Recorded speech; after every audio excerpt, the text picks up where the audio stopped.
Hey everyone, welcome to this explainer. Today we're going to break down the micro to macro journey of how the cholesterol medication Leqvio actually works.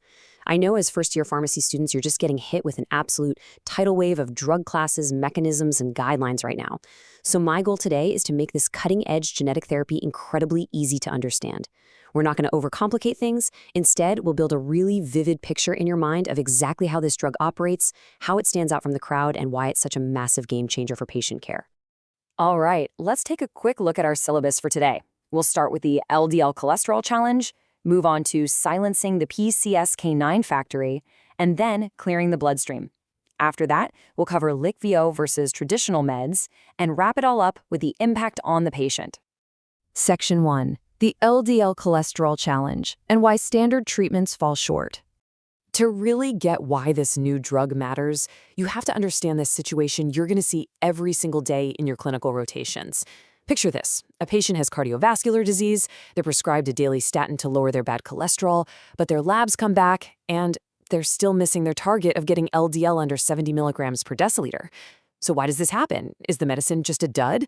Well, sometimes it's statin intolerance, sure. But honestly, often it's just human nature. Think about trying to flawlessly stick to a daily pill regimen for decades. It's incredibly hard. Pill fatigue is a very real thing. Get this, up to 80% of patients with ASCVD struggle to hit their LDL goals. 80%. That is a staggering number. And this high failure rate is so often just due to suboptimal adherence to those daily routines. So the big takeaway here is that we don't just need drugs that lower cholesterol. We desperately need treatments that actually fit into messy, real human lives. And that sets the perfect stage for our clinical solution. Let's move to Section 2, silencing the PCSK9 factory, working inside the liver cell. Leqvio, which you'll also see under its generic name, inclisiran, belongs to a really fascinating class of drugs. It's a first-in-class small interfering RNA, or siRNA. Now, do not let that molecular biology jargon freak you out. All it means is that Leqvio hacks a totally natural process in our bodies called RNA interference. Its entire job is to intercept genetic instructions inside a cell and stop a very specific protein from ever being produced at its absolute source. Think of this cellular assembly line as a four-step infiltration. First up, Leqvio has this special chemical tag called GalNAc. You can basically think of GalNAc as a biological GPS that directs the drugs specifically and exclusively straight to the liver cells. Once it's inside the liver cell, it loads onto something called the RISC complex. Once loaded, it actively hunts down the specific messenger RNA, the instruction manual that tells the cell to build a protein called PCSK9. It cleaves, or cuts, that mRNA. Without those instructions, boom, the factory halts the PCSK9 production entirely.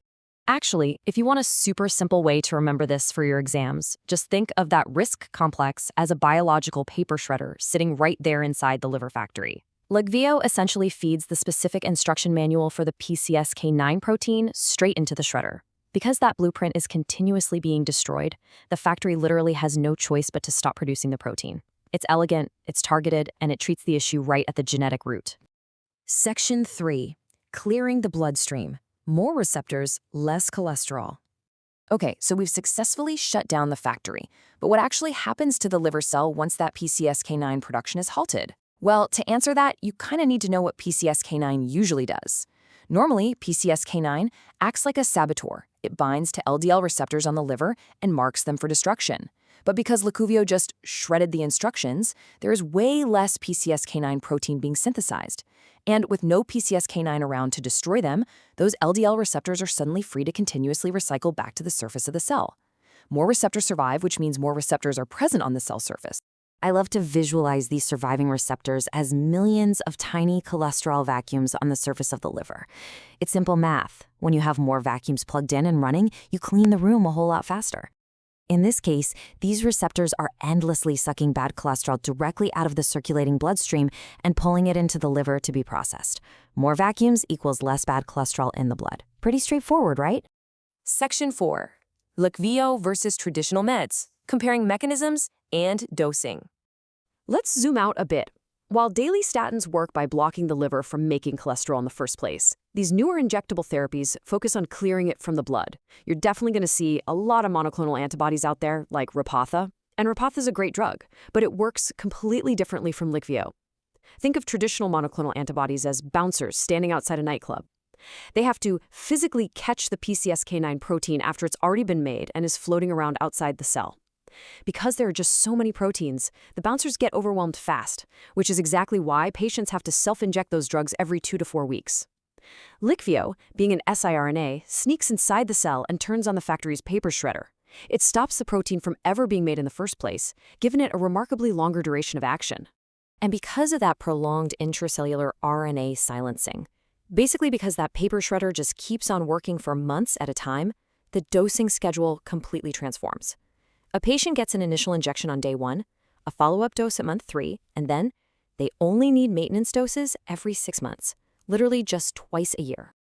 Which brings us to our final section, impact on the patient. Proven clinical efficacy. So, zooming all the way out to the macro level, does shutting down the factory actually work in a clinical setting? Absolutely. The pivotal Orion 11 clinical trial gives us the hard proof. When added to a maximally tolerated statin, there is a potent and sustained drop in LDL cholesterol compared to a placebo. We're talking an average reduction of around 50%. And what's really incredible is how powerfully sustained that reduction is.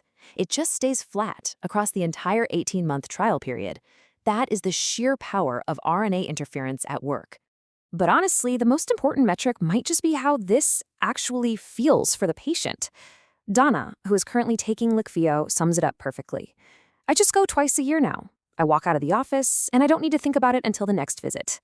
By replacing daily pills that are so easily forgotten, or biweekly self-injections that can be a real pain, with a simple twice-yearly injection administered by a healthcare provider, we drastically reduce the burden of treatment.